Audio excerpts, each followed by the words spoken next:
అందరికీ నమస్కారం. నా పేరు అమర్నాథ్. నేను ఉద్యాన శాఖ అధికారి, ద్వారకా తిరుమల.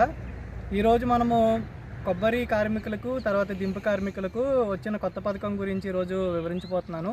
అదేంటంటే కారా సురక్ష ఇన్సూరెన్స్ పథకము.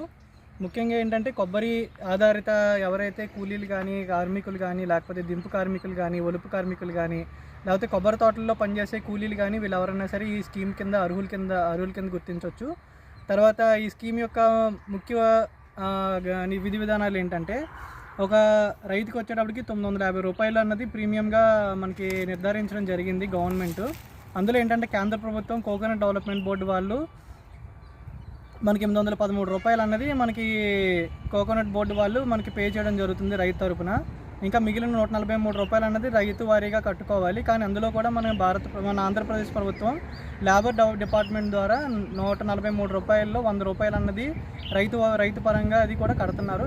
మిగిలిన 43 రూపాయలు అన్నది మన రైతు కట్టుకుంటే సరిపోతుంది. దీనికి సంబంధించిన కారా సురక్ష పథకంలో మనకి లబ్ధి చేకూరడానికి ఎవరైతే ఈ ఒలుపు కార్మికులు కానీ, దింపు కార్మికులు కానీ, లేకపోతే కొబ్బరి ఆధారిత పరిశ్రమల్లో పనిచేసే ఎవరైనా ఉంటే కూలీలు కానీ, వాళ్ళందరూ కూడా ఈ పథకంలో నమోదు అవ్వాలంటే వాళ్ళకి సంబంధించిన రైతు సేవా కేంద్రాల్లో కానీ, లేకపోతే ఉద్యాన అధికారి వారి కార్యాలయంలో కానీ సంప్రదించినప్పుడు ఈ స్కీమ్ అన్నది అంటే దానికి సంబంధించిన దరఖాస్తు అవి ఇస్తాము. తర్వాత అమౌంట్ అవి పే చేస్తే మనం ఈ కోకోనట్ డెవలప్మెంట్ బోర్డు ద్వారా పేమెంట్ చేసేవి కానీ, లేకపోతే మన ఆంధ్రప్రదేశ్ ప్రభుత్వం ద్వారా పే చేసేవి కానీ, అవన్నీ కూడా రైతు పరంగా లేకపోతే రైతు తరపున వాళ్ళు మనకి అమౌంట్ అన్నది రిలీజ్ చేయడం జరుగుతుంది.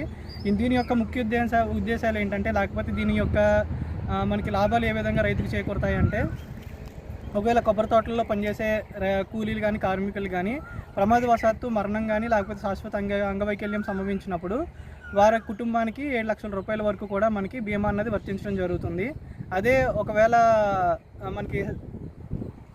మనకి టెంపరీ ఫిజికల్లీ హ్యాండిక్యాప్నెస్ కానీ, లేకపోతే హాస్పిటల్లో ట్రీట్మెంట్ పొందినప్పుడు 3,50,000 రూపాయల వరకు కూడా మనకి బీమా అన్నది వర్తించడం జరుగుతుందండి. అదే ఒకవేళ ఏమైనా దెబ్బలు అవి తగిలినా కానీ, లేకపోతే ఏమైనా పాము కట్టు గురైనప్పుడు వైద్యం అందించినప్పుడు హాస్పిటల్ ఖర్చుల నిమిత్తం ఇంచుమించుగా మనకి 2 లక్షల రూపాయలు, 2,50,000 రూపాయల వరకు కూడా మనకి బీమా అన్నది వర్తిస్తుందండి.